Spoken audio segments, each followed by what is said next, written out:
ఈ 25 సంవత్సరాలు 30 సంవత్సరాల క్రితం ఇదే నారా భరత్ రెడ్డి వాళ్ళ తండ్రి నారా సూర్యనారాయణ రెడ్డి అంటే మనం ఏం పాత సినిమాలో అంతఃపురం సినిమాలో ప్రకాష్ రాజ్ని చూస్తాము. అట్లాంటి క్యారెక్టర్ అది. అంటే ఫ్యాక్షన్ మైండ్. బళ్ళారి సిటీలో ఎవ్వరికి మనశ్శాంతి లేకుండా కులాల మధ్యలోనే ఫైట్లు పెడుతూ ఎవరిని మనశ్శాంతి లేకుండా ఎవరు నిద్రపోయే విధంగా వదిలేవాడు కాదు.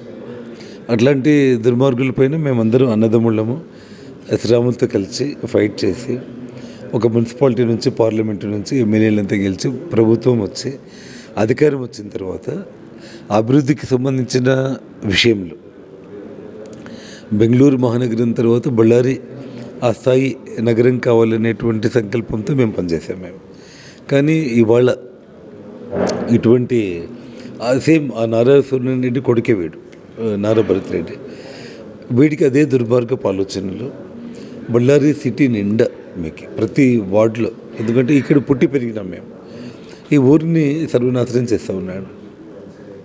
ప్రతి వార్డుకి కూడా మట్కాలు, ఓసీలు, క్లబ్బులు, గాంజా, పెడ్లర్స్ బళ్ళారి సిటీ నిండా. వీడి దెబ్బకు తట్టుకోలేక పోలీస్ అధికారులు కూడా ఎవరు ఇక్కడ పనిచేయడానికి వీలు కాని పరిస్థితుల్లో శోభారాణి అని చెప్పిన ఒక గడిసైన ఒక అధికారి ఎస్పీ తనంతటికి తనే ఇక్కడ నుంచి నేను వెళ్ళిపోవాలని చెప్పి ఇప్పుడు మండేకి వెళ్ళిపోయిందాం. అంటే వీడి యొక్క ఒత్తిడిలో అధికారులు కూడా మనశ్శాంతిగా ఎవరు వర్క్ చేసే ఒక పరిస్థితి లేదు. ఆ వాతావరణం వాడు కనుక్కుంటాడు. అసలు బళ్ళారి సిటీలో ప్రజల ప్రీతి రోజు రోజుకి తగ్గిపోతూ ఉంది. 3 ఏళ్ళు అయిపోయింది, డెవలప్మెంట్ ఏది చేయలేకపోయినాడు. ఇప్పటికే మేము బళ్ళారిలో 20 అడుగుల వాల్మీకి విగ్రహాన్ని ప్రతిష్టాపన చేసినాం. మేము 2008-11 ప్రాంతంలోనే 8 కోట్లతో వాల్మీకి భవనం సెంట్రల్ ఎయిర్ కండిషన్ బిల్డింగ్. ఈరోజు ఆ బిల్డింగ్ కట్టాలంటే కనీసం 30 కోట్లు అవుతుంది. 20 అడుగుల వాల్మీకి స్టాచ్యూ పెట్టాము. ఇప్పుడు ఎక్కడైతే వాడు వాల్మీకి విగ్రహాన్ని పెడుతున్నాడో అక్కడ మేము 25 ఏళ్ళ క్రితమే ఎస్పీ సర్కిల్ అని ఉండేదాన్ని వాల్మీకి సర్కిల్ నుంచి చేసి అక్కడ వాల్మీకి విగ్రహాన్ని ప్రతిష్టాపన చేయడం జరిగింది. ఈ రోజుకి ట్రాఫిక్ అడ్డం కాకుండా ఒక కార్నర్లో పెట్టాం. మీరు బళ్ళారిలో ఏ స్టాచ్యూలు చూసినా ప్రతి సర్కిల్లో కార్నర్లో ఉంటుంది. ఈరోజు కేవలం ఆ ఒక్క సాగుతో జనార్దన్ రెడ్డి ఇంటి పైన, ఇప్పుడు కర్ణాటకలో కావచ్చు, భారతదేశంలో కావచ్చు, పేరుండే ఒక మనిషిని నేను టార్గెట్ చేసుకుంటే నేను కూడా అంత గొప్పడవుతానని చెప్పేసి ఆ ఉద్దేశంతోనే తండ్రి బాటలోని కొడుకు కూడా వచ్చినాడు.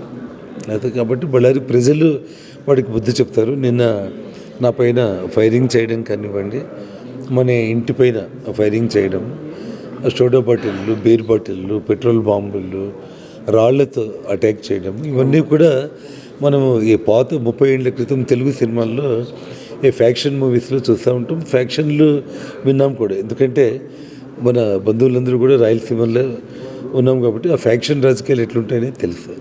వీళ్ళ నాయన కూడా ఇక్కడే పక్కన రాయదుర్గం క్యాండిడేట్.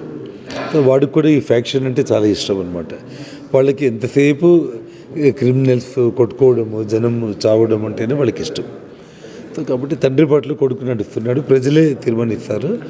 ఈ విషయంలో మేము ఈరోజు శ్రీరాములు గారు నేను ఇద్దరం కూడా ఒక సిట్టింగ్ హైకోర్టు జడ్జితో ఒక ఎంక్వైరీ, సిబిఐ ఎంక్వైరీ కానీ ఈ రెండింటిలో ఏదో ఒకటి జరగాలి. ఎందుకంటే వాళ్ళ ఫైరింగ్లోనే వాళ్ళ కార్యకర్త ఒకరు చనిపోయారనమాట. ఇప్పటికే మన పోలీస్ అధికారులు ప్రకటించినారు, ఒక ప్రైవేట్ గన్మెన్ నుంచి ఫైర్ అయినటువంటి బుల్లెట్ అది అని చెప్పని. ఇప్పుడు ఆ ప్రైవేట్ గన్మెన్ అనేది కూడా ఈరోజు రేపట్లో వాళ్ళు తేల్చేస్తారు. పోలీసులు నిష్పక్షపాతంగా ఉండే సత్యాన్ని బయటపెట్టి మీడియా ద్వారా ప్రపంచానికి తెలిపితే సంతోషం. లేదు అంటే మేము ఈ high court sitting judge CBI enquiry జరిగిందంటే ప్రపంచానికి ఫ్యాక్ట్స్ తెలుస్తుంది. మీతో పాటు మీ సోదరుడు శ్రీరాముల పైన కూడా కేసు నమోదు చేయడం అనేది ఇట్లా చూస్తారు, ఎందుకంటే జరిగింది. పోలీసులు అధికారంలో వాళ్ళు ఉన్నారు కాబట్టి వాళ్ళు ఫోర్స్కి కేసులు తీసుకుంటారు.